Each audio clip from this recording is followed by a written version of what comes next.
RBS TV, a gente faz pra você. Assista agora RBS Notícias. RBS Notícias. Oferecimento Banrisul. Ter Banrisul é pegar junto com os gaúchos.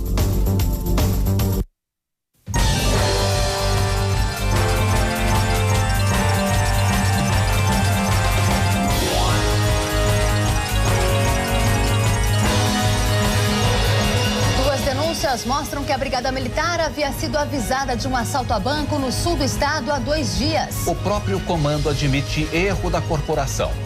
O pessoal que estava lá não levou o pé na informação que nós havíamos recebido às 2 horas da manhã. Enquanto o governo federal busca explicações para o apagão que assustou o Brasil, você vai ver por que o Rio Grande do Sul foi um dos estados menos atingidos. Depois da falta de energia, usinas como esta, na região da Serra, passaram a operar com 100% da capacidade. Jogador do time B do Internacional, que estava desaparecido desde segunda-feira, se apresenta à polícia. O auxiliar técnico Marcelo Rospide comanda interinamente o Grêmio depois da saída de Paulo Autori. O RBS Notícias começa com as informações da sua região.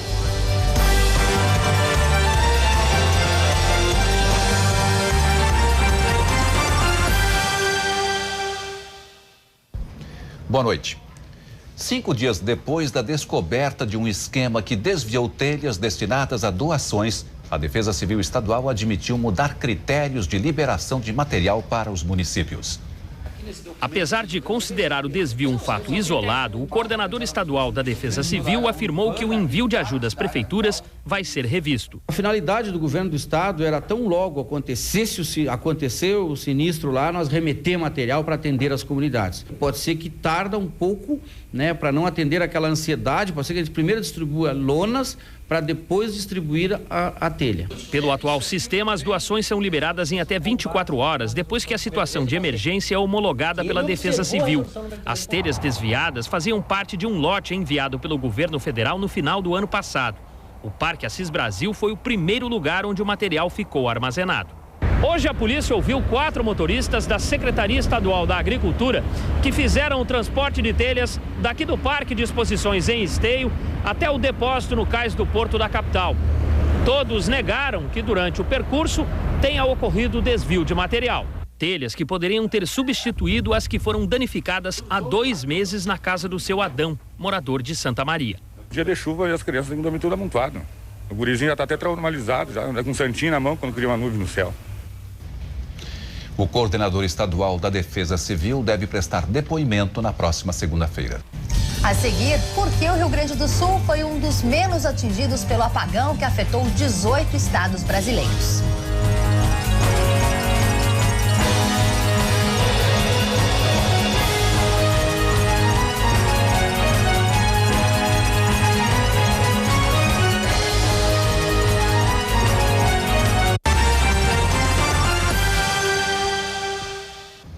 A falta de energia que atingiu 18 estados do país e o Distrito Federal ainda não foi esclarecida. Aqui no Rio Grande do Sul, por quase 5 minutos, os municípios de Sapucaia do Sul e São Leopoldo ficaram sem abastecimento, atingindo cerca de 70 mil moradores. Apenas 5% da energia usada no Rio Grande do Sul vem de Itaipu. Mas o blackout em São Leopoldo e Sapucaia do Sul ocorreu porque as cidades recebem energia das linhas de transmissão diretas de Itaipu. Quando sai uma grande carga de um sistema e o sistema não cai, o nosso sistema não caiu, existe a flutuação. E essa flutuação de tensão desliga instantaneamente e depois eles voltam, como foi aqui. Parte do sistema interligado de geração de energia, como a usina Monte Claro, em Veranópolis, precisou aumentar a produção de 80% para 100% da capacidade por determinação do operador nacional. No instante que houve o apagão, que foi às 22 horas e 13 minutos, as nossas máquinas responderam imediatamente, colaborando com a estabilidade do sistema e os suprimentos de carga regional. Dos 4.000 megawatts hora que os gaúchos consomem em média, 60% vem de outros estados. A situação ontem só não foi pior porque a transmissão de energia na região sul, que também envolve Santa Catarina e Paraná, era suficiente para atender os 3 estados e ainda abastecer o sudeste. A região sul como um todo estava transferindo energia para a região sudeste. Quando houve o desligamento da interligação sul-sudeste, a região sul conseguiu atingir um novo equilíbrio. Isso preservou grande parte da região sul dessa ocorrência, dessa perturbação. Um ato público em defesa do trigo nacional fechou a ponte da integração em São Borja que liga o Brasil à Argentina. Cerca de 300 produtores e representantes de sindicatos rurais da fronteira oeste trancaram esta manhã o acesso a Santo Tomé. Segundo os manifestantes, a safra de trigo foi uma das melhores dos últimos anos na região. As importações da Argentina, Uruguai e Canadá desvalorizam o grão nacional. Segundo os manifestantes, o custo de produção é de R$ 29,00 a saca, mas os agricultores só conseguem vender por R$ 22,00. Em Brasília, representantes da Farsul entregaram um documento ao governo federal com as reivindicações dos produtores. 35 famílias permanecem desabrigadas em Coronel Bicaco, no noroeste do estado.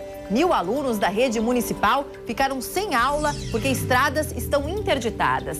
Segundo a Defesa Civil, ontem, em apenas 2 horas, choveu 42% acima da média. Há pelo menos 20 anos, não tinha enchente no município. E os moradores devem continuar atentos. A partir de sexta-feira, volta a chover forte no estado. Amanhã, o tempo permanece instável no norte e na serra. Nas outras regiões, o sol aparece, permitindo o aquecimento à tarde. De manhã, faz frio, 9 graus em Bagé. Máxima de 30 em Uruguaiana. O RBS Notícias de hoje fica por aqui. Uma boa noite. Boa noite e até amanhã.